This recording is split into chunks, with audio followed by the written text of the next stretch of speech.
Welcome to Basketball on Figueroa, the only podcast breaking down everything happening with the Lakers, Clippers, and Sparks. I'm your host, Edwin Garcia, and joining me today, per usual, is my co-host, Dar E.N. Viziri, a.k.a. Dime Dropper. Dime, how you doing, man? I think I should start with asking you the same question because this is the first episode of Basketball on Figueroa after a team has been eliminated. One of our LA teams has been eliminated. So, Edwin, I have to, give you a little boomerang action. For those watching live, you're about to see it. For those listening, you're about to hear it. But I don't know what you do in Cancun, but I pour myself a cold one with a little bit of rocks action. Cheers, my friend. I have a rule. I don't drink when I write or really do any sports work. But I'm going to have to, you know what rules are. They're made to be broken. I'm going to have a sip of this unnamed Pinot Grigio, and just chill out here in Cancun, baby. It's pretty good. The water is warm, the drinks are cold. The people are beautiful. So, it's at the end of the day, it's just basketball time, so it's all good, man. But no, obviously that absolutely sucked. We've talked offline, and we had some colorful words there for a little bit. But obviously, I think no matter what, it's always a little disappointing when your team gets eliminated. Even if you expected it, even if you knew. I think the only time it's not disappointing is when you're like a 20-win team and you really had you lost hope, in November or something. Other than that, I think there's still a twinge of disappointment because you're kind of hoping things extend. You're hoping certain players do certain things or certain players get opportunities, et cetera, et cetera. So, yeah, it's a bummer. Obviously, down 3-0, you knew, hey, it's pretty much a wrap. It's a matter of when and how interesting can they make it. And I think they made it hella interesting. But, yeah, it was a whirlwind. We'll get into all that. The Lakers getting eliminated, them doing exit interviews, I guess on the tarmac heading back home, not even coming home for that. That was obviously something we wanted to break down. And of course, everyone's already talking about where's LeBron's going to go? What's happening with Darvin Ham? It's, as you know, they didn't, the body's still warm, and we're already talking about, what's going to happen July 4th. So that's life in Lakerland. It's fast, it's frenetic. And when there are losses, there's a demand for answers on how they're going to make those into wins. And unfortunately, they weren't able to do it this year. Again, losing to the Nuggets, and I'm sure we'll get into it. But that's how I'm doing. I got a little Pinot Grigio here. Exhausted. As you know, Dime, I've been trying to do this pod for 10 hours now. But I had things keep coming up and news kept breaking. And it was like, man, I'm in a whirlwind here. So it's weird to kind of have to keep covering the team because I haven't even had time to mourn the season because it's like, okay, you're bummed. I need you to jump on that article right quick. So it's been interesting for me experiencing all that. But how's it been going with you? I've seen that, you get a little spicy. I like to think of you as kind of a little more neutral, a little more level-headed. But then I got to remember, it's kind of like when you're talking to the op, it's like, don't forget they're the enemy because they might befriend you a little bit. And you're like, oh, yeah, it's all good. And then, when our elimination came, I remembered, oh, yeah, I do follow some Clipper people because they reminded me that it's not all, sunshine and rainbows over there. So how you doing over there, man? I'm doing great, Edwin.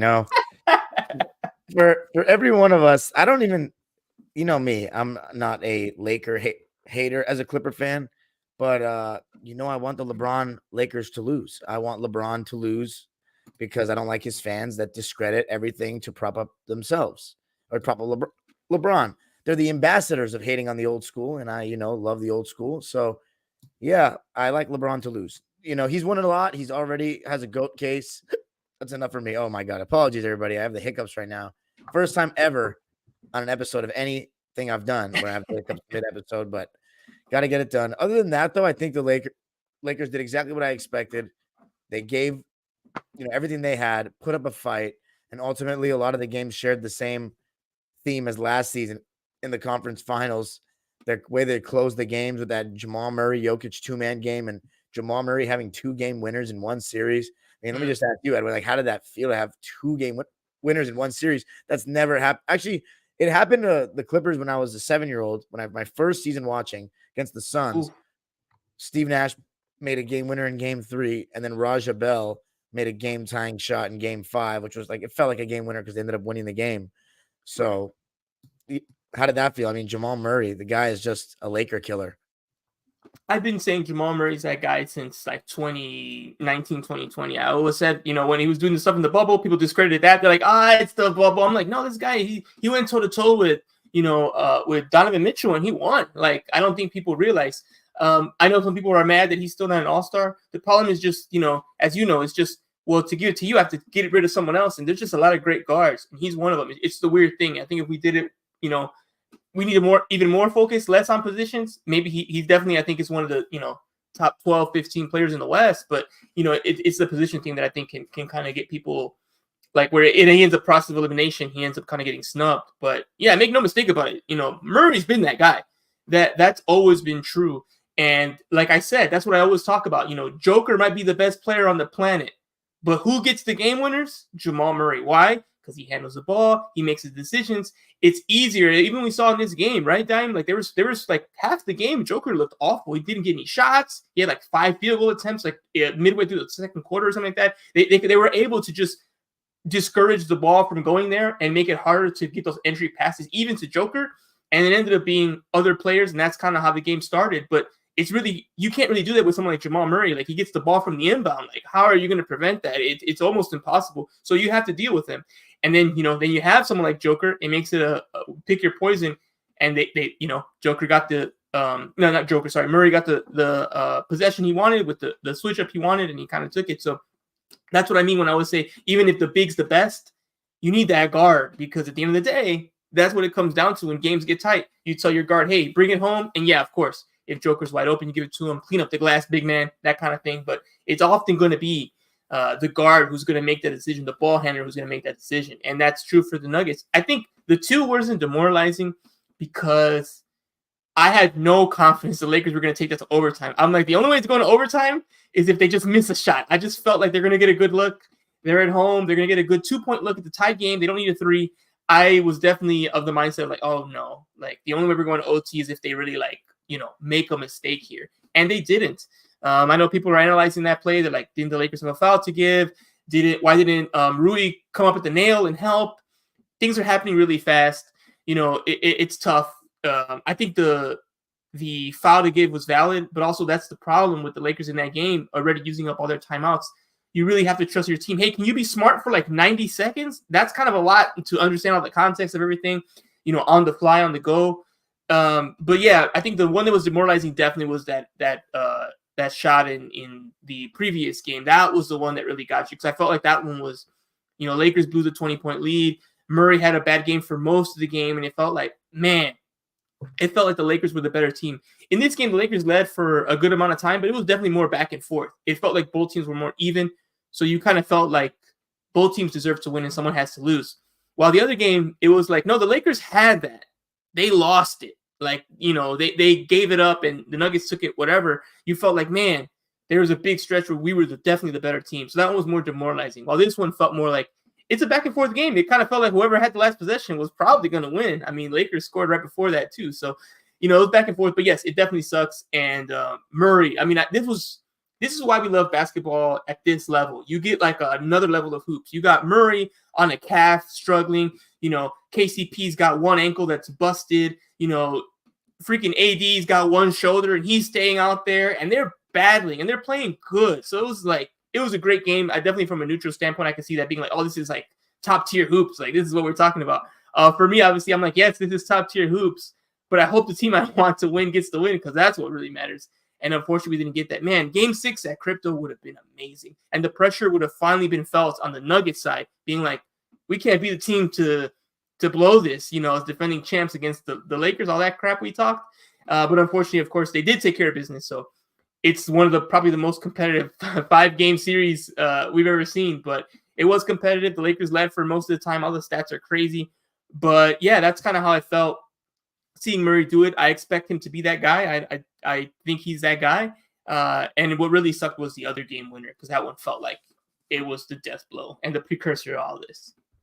I mean, I give the Lakers credit for getting that game 4 win and showing a level of pride, not getting swept. I think it is, oh my God. I think it is something to not get swept. But I wanted to give Anthony Davis a shout out, but I also want to talk about this for a sec.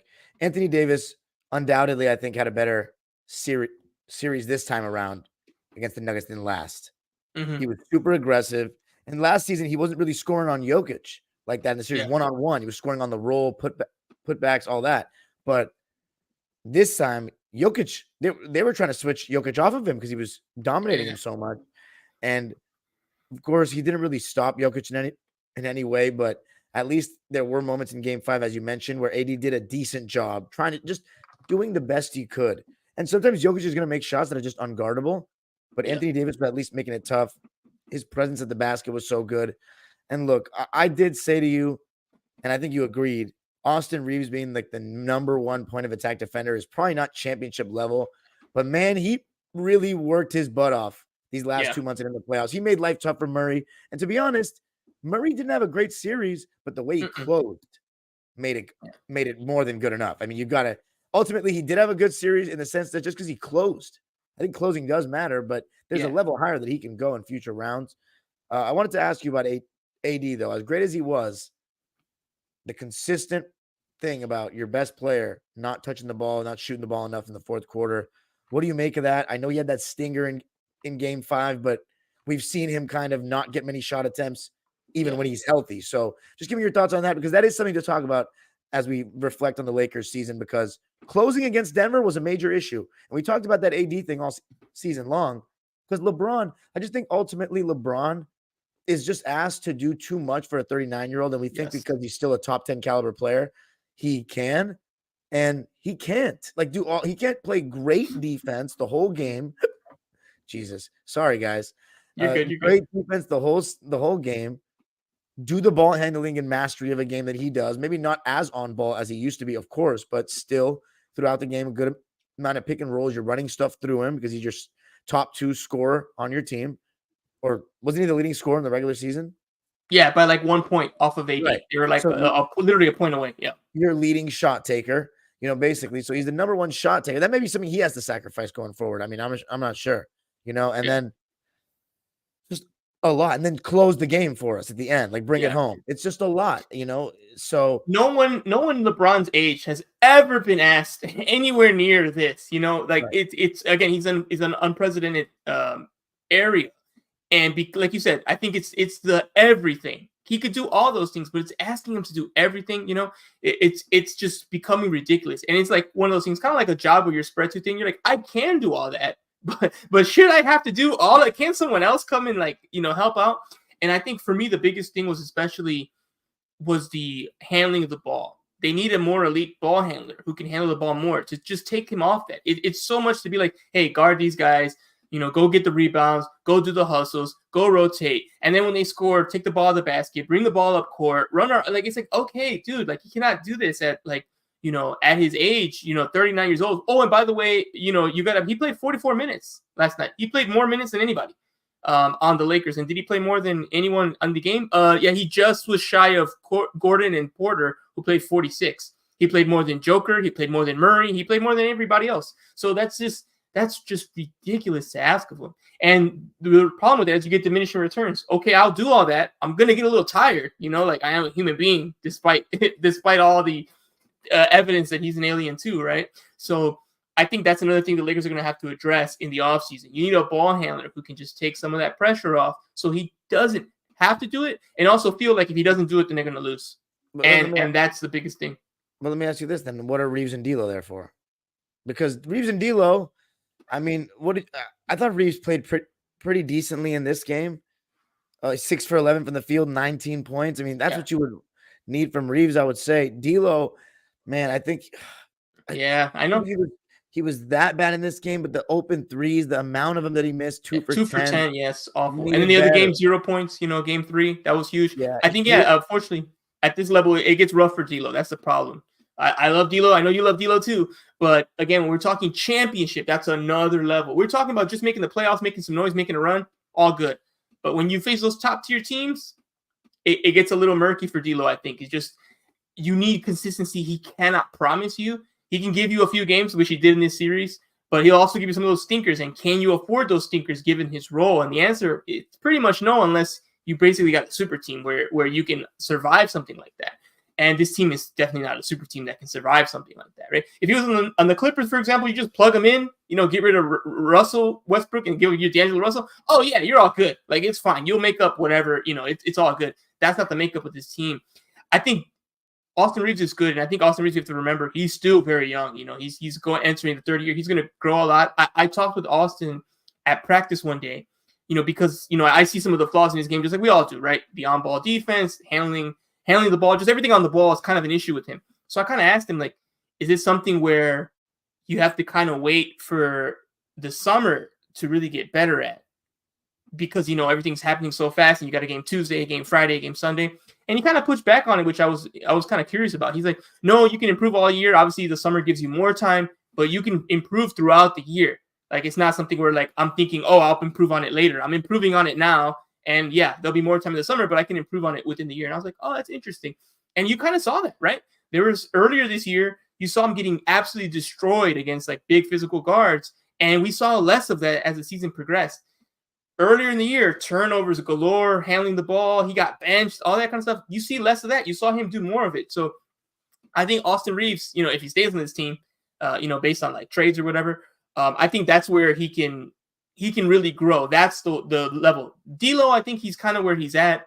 That's the player he is. You got to accept that. With Austin Reeves, there's still an unknown ceiling that can get higher, and he can do that. Do I think Austin Reeves can do that to the level where you don't have to address this issue? No. I think you need to address it regardless and hope that he gets better and makes it even a better situation.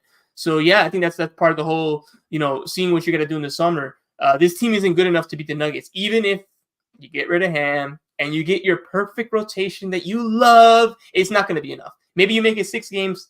Maybe you make it 7. Heck, maybe you beat the Nuggets. Maybe that means you lose to the Timberwolves, or you lose to the Thunder, or you lose in the finals, right? Like, there's other teams. So I think at this point, the Lakers have to look at all scenarios on how to improve, because it's not one thing that's wrong. It's a couple things that are wrong. They're a good team. I think they're a very competitive team. They could even be a top 4 team, even as constructed. But when the Larry O'Brien, you got to be more than top 4. You got to be number 1. And I think we're just a little bit away from that. But what about the Anthony Davis thing, closing games? So for the fourth quarter last night, I think that one is just too hard. He really couldn't raise the arm, so there wasn't much thing. But like you said, there were games where he was fine and they just weren't going to him.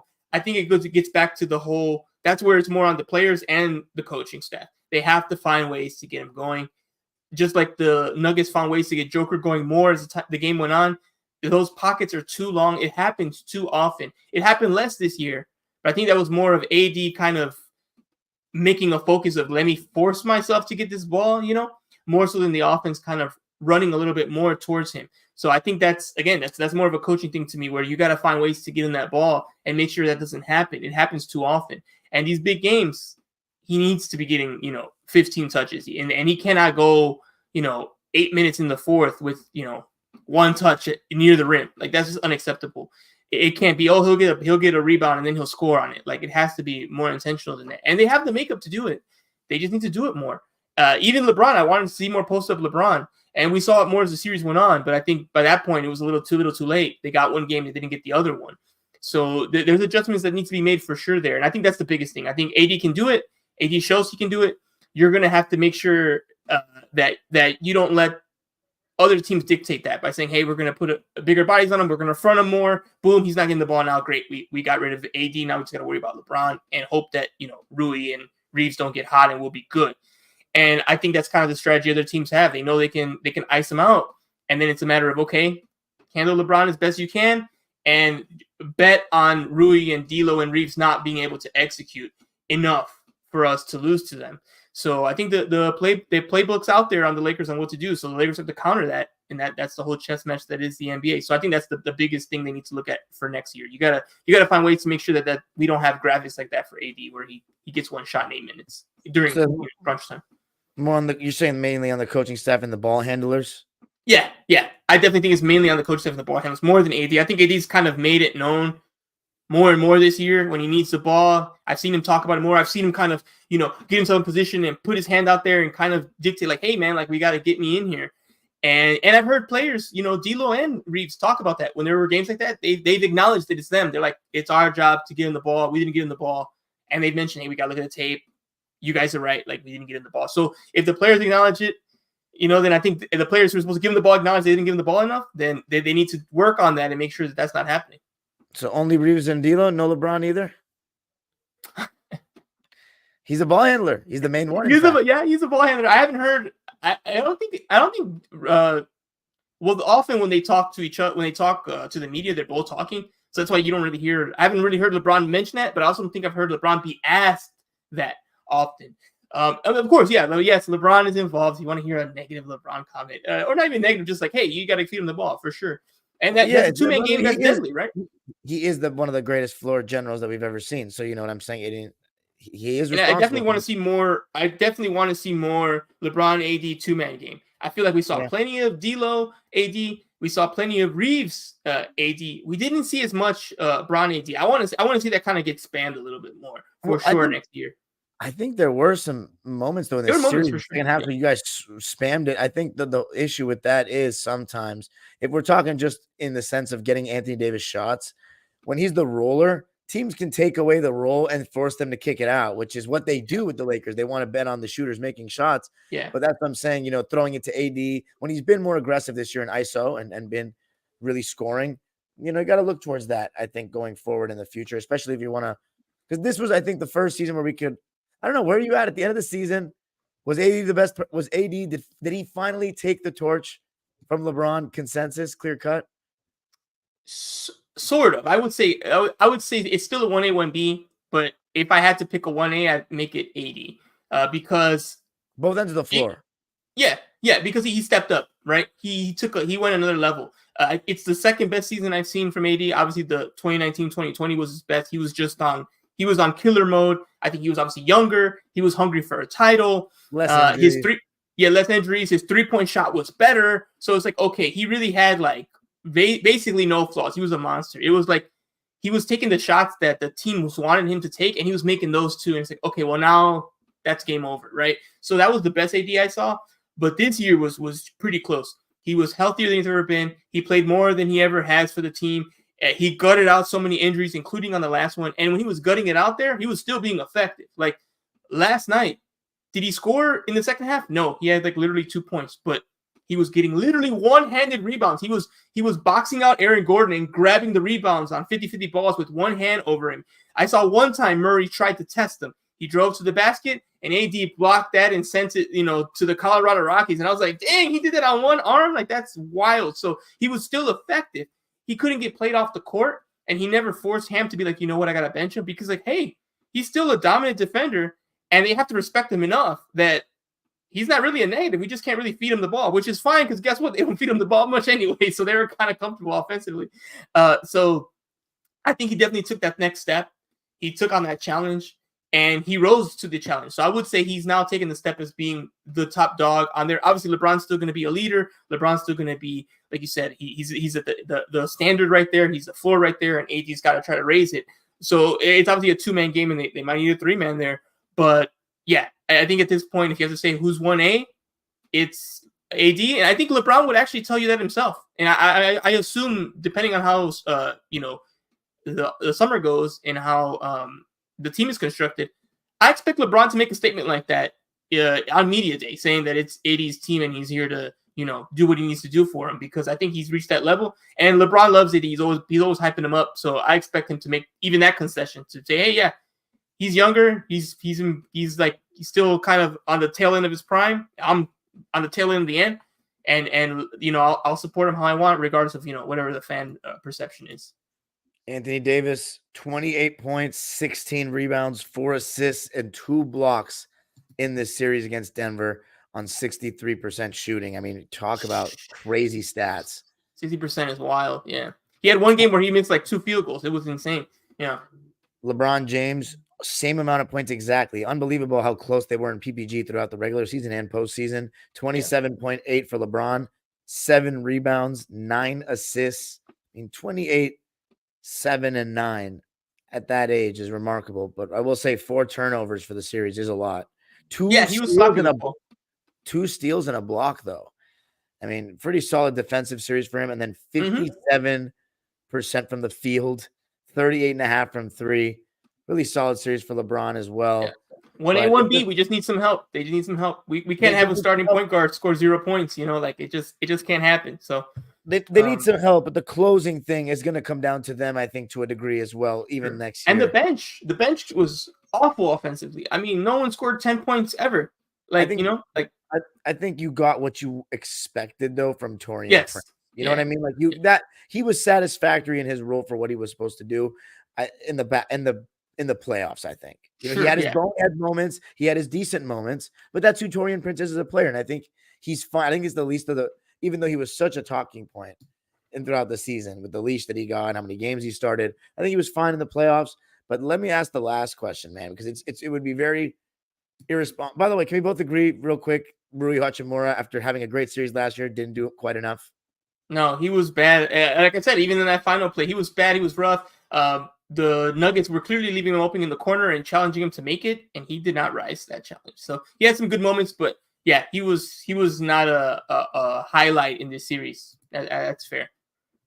The elephant in the room, though, is obviously Darvin Ham, which is the guy that's been, dude, my whole Twitter timeline is just, it's all Darvin Ham's fault. Like, it's all because of him. And like, if you would listen to some of the Laker fans, you would think just replacing the coach, you're going to win the championship, like with this exact team. And I really think if you swap Michael Malone and Darvin Ham, I still think the Nuggets would win.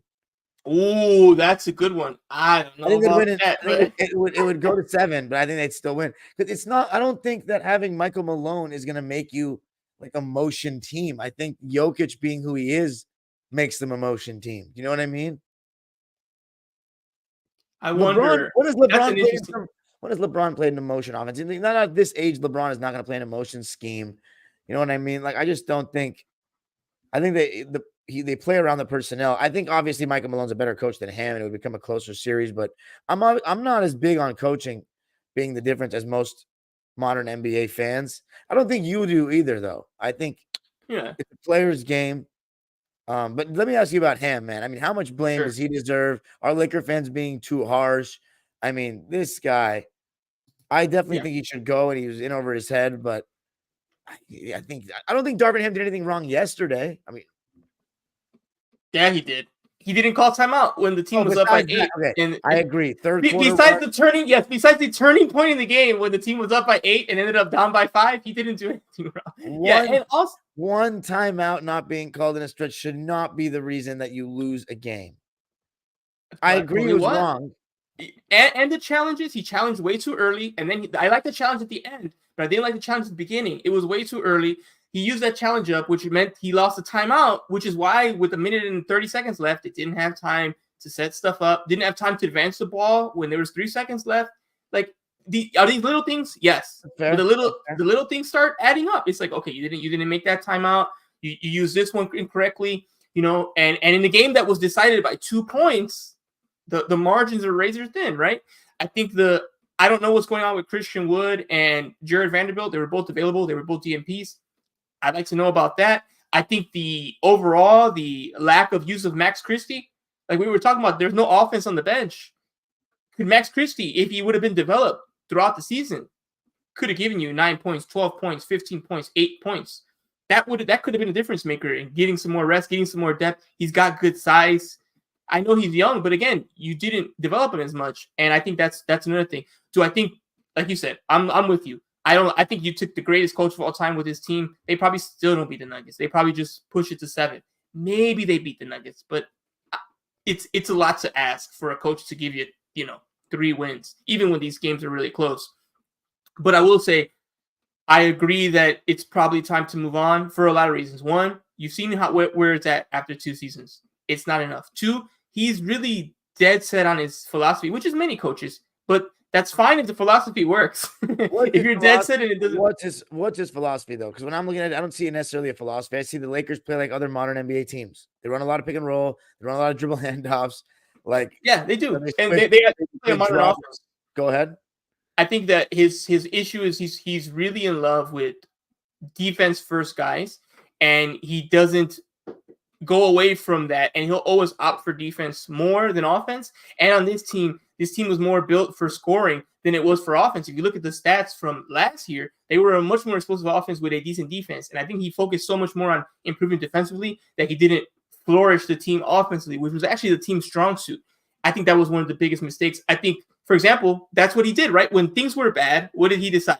I'm benching D'Lo, I'm benching Austin, and he only benched Torian when he absolutely was out of options, which really should have been the first option. It should have been putting Rui in there. He saw what worked throughout the run, and he went away from it. And he wanted to go into his own ideologies, which was, I like Torian as a defender. He can score a little, he can spread a little. He knows the offense, right? And I'm going to go with that first. He only went back to D'Lo and Reeves when he ran out of options because he tried other things and he had to go back to what actually worked. So I think those kind of mistakes, remember, the Lakers were a 4 seed when they won the NBA in-season tournament. That was another turning point. Then they went on to lose like 10 of their next 12 games during that span. That's when he benched D'Lo. That's when he benched Austin. That's when he kept Torian in there and didn't want to start Rui. Those kind of things in the season that was airtight, where like 4 or 5 wins would have made you the 3 or 4 seed. You saw how things ended. That kind of losing streak was also a turning point in the season, I think, when we look back on it. It's like, man, after that in-season tournament, we could have went on a run and made a push for 1. We ended up falling all the way back and having to do the same kind of run we had to do before. And I think those are the things you look at when you look at the 2-year span and be like, look, these were the mistakes. You know, did you make a lot of horrible mistakes? No, you didn't bench LeBron or do anything ridiculous. But in the work, in the margins you had to do on this team, I don't think there's that many points for him on the plus side versus the points on the minus side. And I think when you add that all up and you're trying to win a title and you got LeBron who can choose to opt out and not come back, you know, it's also, as you know, coaching is also management. If the manage egos, they have to believe you and they have to buy in. You could have the greatest scheme in the world. If the players say F that, you're done. You know, it's just you're talking to you know this as a coach, right? If you can tell them to box out all you want to, if they decide they're not going to listen to you anymore, you know, they have to believe in your message and that you have the right way, even when they disagree, to buy in. I don't think he has buy-in from the team either. So I think that's also another combination that's rough. You know, in this series, AD said after game 2, I feel like there's times that we're lost on the court, and Ham pushed back saying they're well prepared, and he agreed to disagree. So it's clearly a disconnect. If your star player, which we just said is the best player on the team, says, yo, people are lost out there, and the coach says, nah, they're not. I mean, what is that about? You know, like there's a miscommunication either way because they both can't be right? Someone's wrong. And I think Ham's a little wrong, and I understand what he was saying. He's obviously going to defend his job and his workers, but if the players don't understand something that's going on, there's breakdowns happening, the players are right. If they're literally one of the star players telling you that people don't get it, something's going on. There's a miscommunication going on. So I think ultimately this is probably the end for him. Like I said, I don't think he's a terrible coach. I don't think he's the worst coach in the world. I don't think he's the reason they lost everything, but he also wasn't the reason they had so much success. And I think that's probably the biggest axe you can give to Ham is that it's more the players who were really good. And did you do enough to optimize the team you had to win the most games? And I think when we ask that question, overall throughout the season, the answer is no. And I think now that he's had 2 years at it, I think this might be the moment to move on. Yeah, that was pretty well said. But yeah, I don't really have much else to say about the Lakers. I just think time is ticking, and it's going to be really interesting to see what you guys do in the offseason. LeBron and AD. I mean, I would definitely keep AD no matter what. LeBron still playing at a very high level. He always gives you a chance to do something, but they're going to need a little bit more regular season help, especially. Yeah, for sure. All right, let's get into your buddies out here. James Harden, baby. This is why you bring James Harden to the Clippers. Because, again, we talk about it, right? LeBron AD, the problem with LeBron AD and the Lakers, if one of them goes down, it's over. It doesn't matter about coaching. It's all over. Luckily, AD was able to survive out there and still be such a positive on defense that I don't think anyone's thinking, oh, if his shoulder was okay, we would have won. They're like, it was kind of a wash, right? With the Clippers, and this is what I was saying when they went for Harden, Diamond. I know you still are not a fan of it. We don't have to go all the way into it, but the thing is, in these moments, he can win you a game. And I felt like he was such a big part of that game 4. Again, is that a title? No. Are we going to get there? We'll see. But for this night, Kawhi's out. His season might be done. We don't know yet. We know he's out for the next game, game 5. But you know what? For game 4, Harden said, give me the cape, man. I could rock it tonight. And he rocked it. He went out there toe-to-toe, season on the line, right? You go down 3-1, that's pretty much a wrap, right? He said, no, we're not going to go down 3-1. I got this. I'm gonna put the team on my back here. I'm gonna make some big shots. We're gonna go back home 2-2 and regain our advantage. You gotta beat us once, maybe twice in crypto to take it from us. Good luck with that. We feel good about that. So that was my biggest takeaway, kind of just to get a little appetizer here for Game 4 and the things that happened in Game 3 as well. Tell me what you thought about both games. You can go however you want to go about it. We can stay on 4. We can go 3 and 4. It's 2-2 right now. Harden put on a show to make sure the team stayed level and went back home. Even Steven, what were your thoughts here on Game 4, Game 3, and overall what you saw Clippers Mavs? Game 3, I would say the big thing was we're still trying to get Kawhi back in a rhythm and force feeding him the ball. And he looked just slow, and he and James Harden were playing so slowly for us. It was like really tough to watch. Paul George got in foul trouble, so there was at times a lineup with Kawhi and PG on the bench. And Edwin, I was living a nightmare just watching James Harden pound the ball. And he made a couple of threes to start that second quarter. 4 threes in a row to be exact. So he was getting hot, and then for the rest of the quarter was just, dribbling for 20 seconds, pass last second, still get a decent look, but just not good process.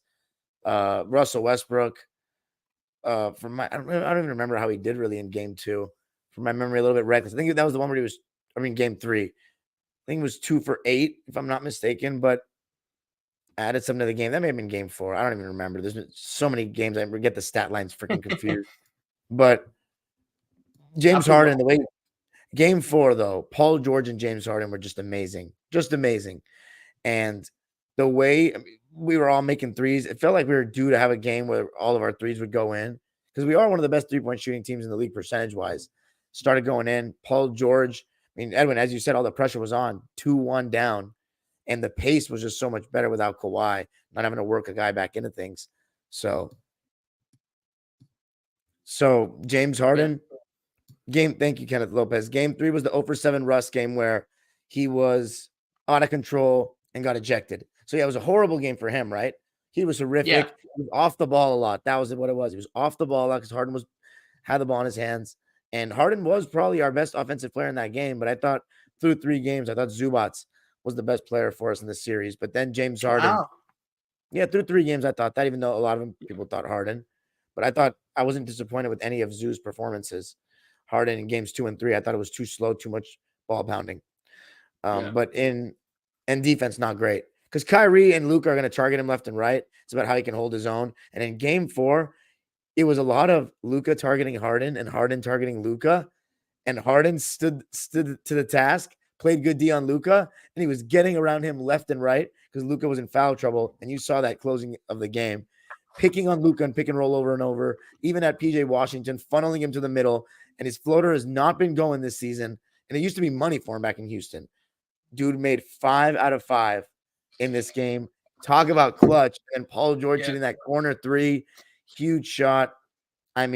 Big time performances. Norman Powell as well. And the way Terrence Mann has guarded Luka. Edwin, the reason why we have a chance to win the series right now without Kawhi is that Harden is outplaying Luka. Yeah. What were your thoughts on it? Yeah, I know a lot of thoughts are similar. I wouldn't go as far as Zoo's been the best, but he's been very good. And I mentioned that. It's now I'd say Harden by a bit. Yeah. But right. But we talked about Zoo being the X factor because you already know what you're getting from everyone else. If Zoo gives you a better than average Zoo, a playoff Zoo, if you will, that changes things because now it becomes, oh man, this team becomes even more of a force. You need, like Shaq always talks about the others need to step up, and this team Zoo's one of the others. You step up, oh okay, you just unlocked another level for us. Terrence Mann steps up defensively, oh okay, another level gets locked. Now we're starting to look at the best version of this team. Period. Best version of this team that can be scary, right? If it's the best version. We've seen the worst version throughout the season when that can happen. Zeus being passive, Harden's dribbling too much, right? Russ is out of control. We've seen both of it. There's a ceiling and a floor. We've seen both. If you can get closer to that ceiling, that's when it gets interesting. And yeah, that's what I saw, especially in that Game 4. Harden said, "Hey, I got this. I'm going to take care of business." And again, the targeting of Luka. Luka's never going to be an elite defender, but you have to be good enough where they don't think, hey, I could just target you, man. Steph had to deal with that too, and he got so much better where you don't even have to be a good defender. You just have to be good enough where the allure of targeting you is not enticing enough to do it often. That's what you have to do. It has to be you get enough stops, you get enough turnovers, you draw enough fouls that people say, you know what, I could probably score on you, but it's not worth you ruining my offense to try. When it's to the point where I can ruin my offense and it doesn't ruin my offense because I'm going to score, that's when you're in trouble. That's when we can't take you off the floor because you're so important on the other side. That's when it starts to become diminishing returns. It starts to even out, and you start to get in trouble. And I'm still seeing Luka being in enough trouble out there. And, Tyler knows when he finds weaknesses, he's going to attack them.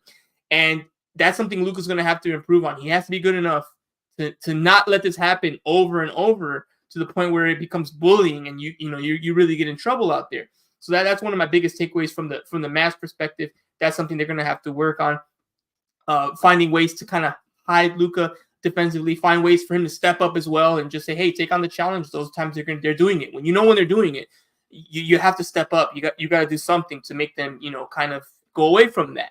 And yeah, Harden was just incredible. We know he can do that. We know he can also do the other things where he's not incredible, right? And you get the worst version. If you get the best version of him, he can do it. And this is, I think, the team that I feel like he can do it on, because there are other players like PG. When Kawhi's healthy, we don't know what's going to happen with him. We know he's not going to be available for Game 5. But there's a level here where you don't have to be the guy.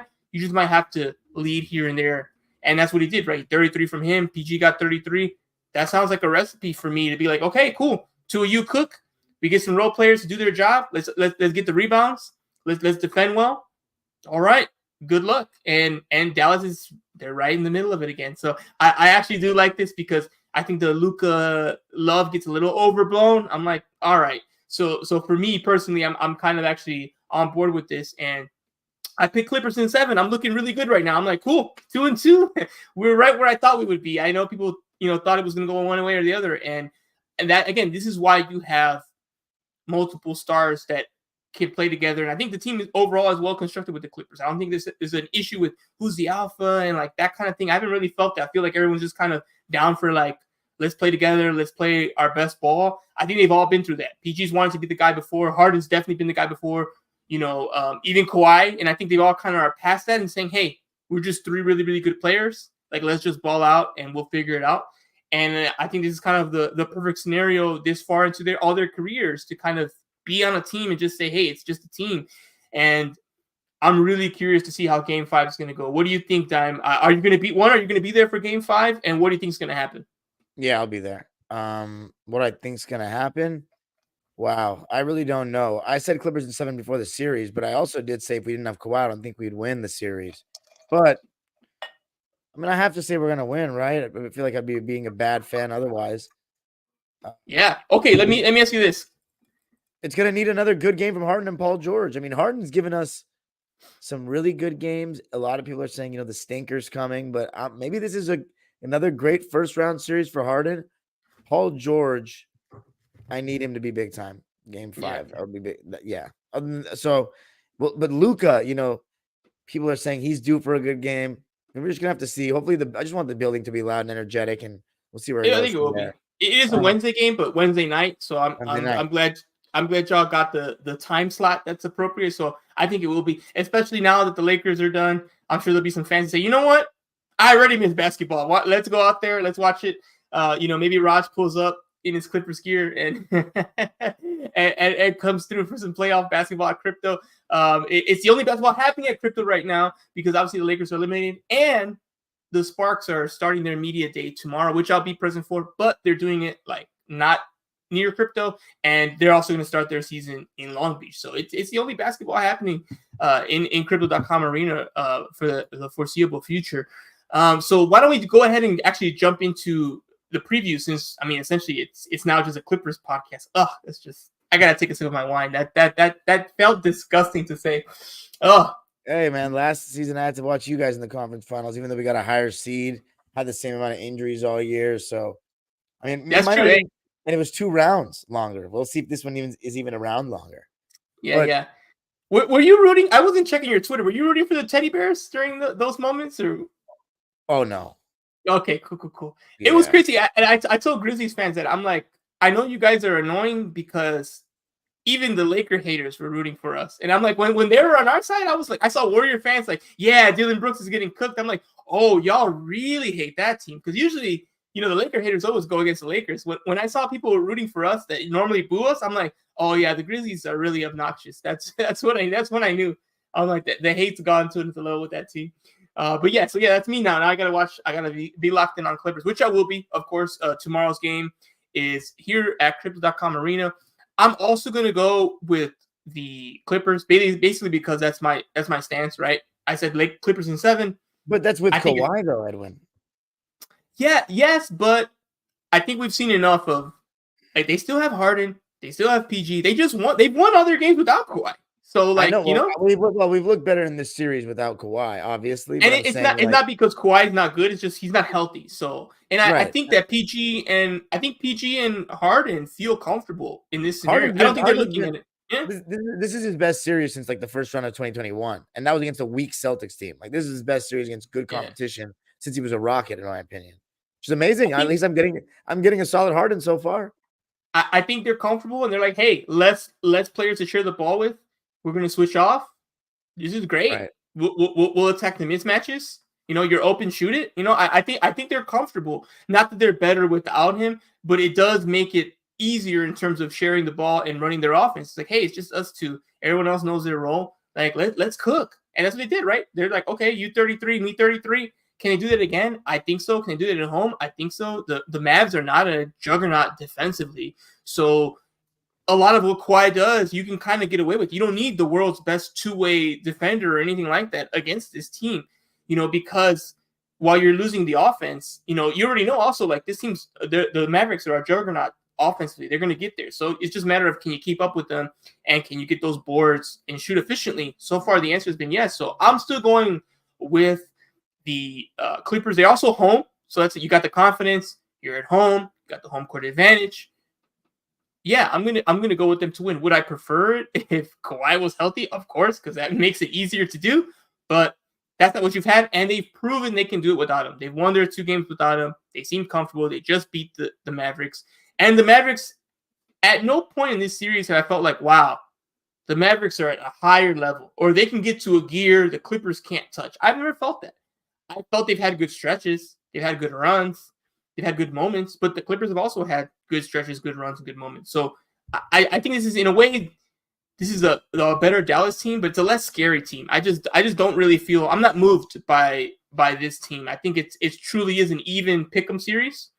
And I think whoever you think is going to win, you're probably going to be nervous with 5 minutes left because it's probably going to be a close one.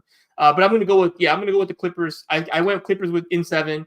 And although I would prefer having Kawhi, I haven't seen enough from Dallas to make me think this is over. So if Dallas would have taken care of business at home, we wouldn't be having this conversation, because I would probably be like, okay, it's done.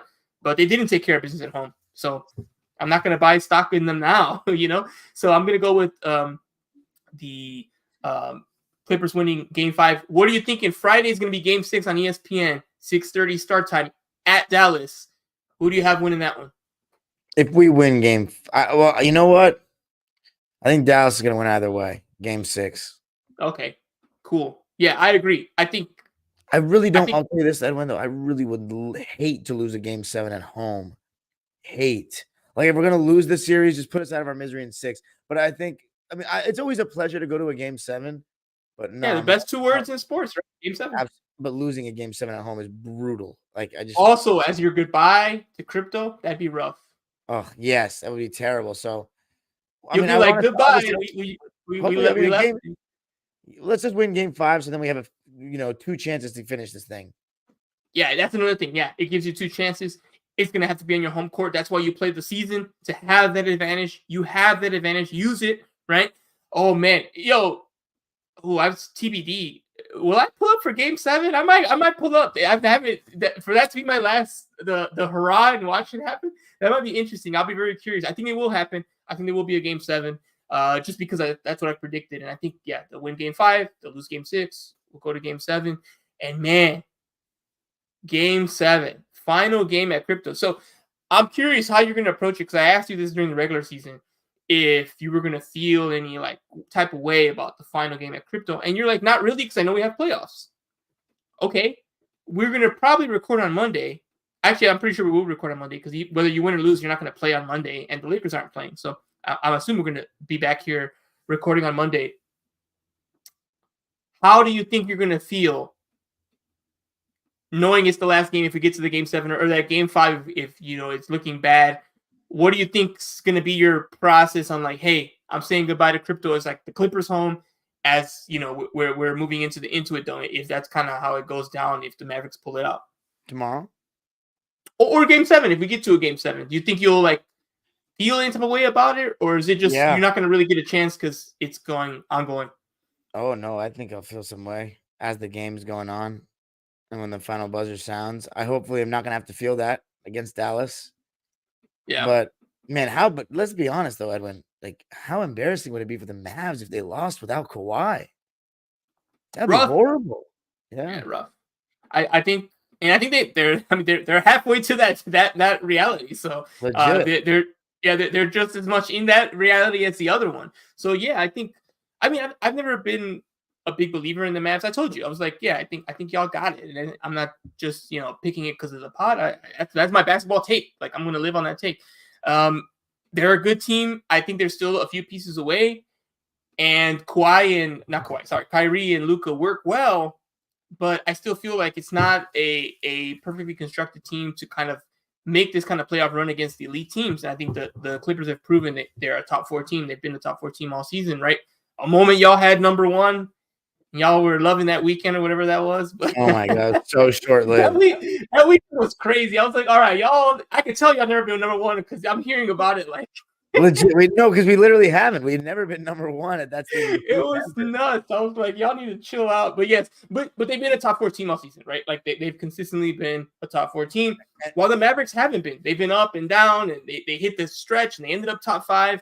But I've never really bought into the Mavs. I don't think of them as like a threat to do much. So yeah, that's why I have the Clippers edging them out. Without Kawhi, that definitely makes it worse because it makes it look like the gap's even bigger than we imagined. Because I thought it was close, but barely a Clippers edge. If you lose the series without Kawhi, I mean, the roster construction is going to have to take a serious look for Dallas because, I mean, I don't even think the Clippers are favored after that. You still got the Nuggets, you got the Thunder, you got, like that means you're pretty far away from where you want to be as well because they're supposed to be a win now team.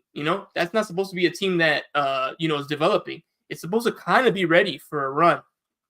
If you can't beat the Clippers again and again, you gotta think long and hard about what the direction is and how are you actually going to get to the point where you will be a title contender, because that's not a title contending team if you get bounced in the first round again by the Clippers without their key player. So yep. All right, so we'll be back after the series is over. So we'll see. Maybe basketball on Figueroa will look very different if both teams are knocked out by Monday. But either way, we'll be here to talk about it. We'll also be talking about the Sparks training camp. They just started. Like I said, media day is Wednesday morning. That's where I'll be Wednesday morning. I'll be covering the Sparks training camp, and we'll see what our podcast will look like Monday. Maybe we're talking about Clippers second round series, previewing that, doing some Sparks, or maybe we're doing a postmortem on what happened with the Clippers, what's happening with the Lakers, and then shifting it more towards the Sparks as they'll be the main relevant team. So I'll be curious to see what happens. I know Dime's going to be excited either way. He's going to be grinding it here on YouTube and Twitter and everywhere else he is. So I can't wait. This is the exciting part of the season. So let's see what happens. So that's the end of episode 27 of Basketball on Figueroa. Once again, I'm Edwin Garcia. That was Dar E.N. Vaziri, a.k.a. Dime Dropper, and we're out.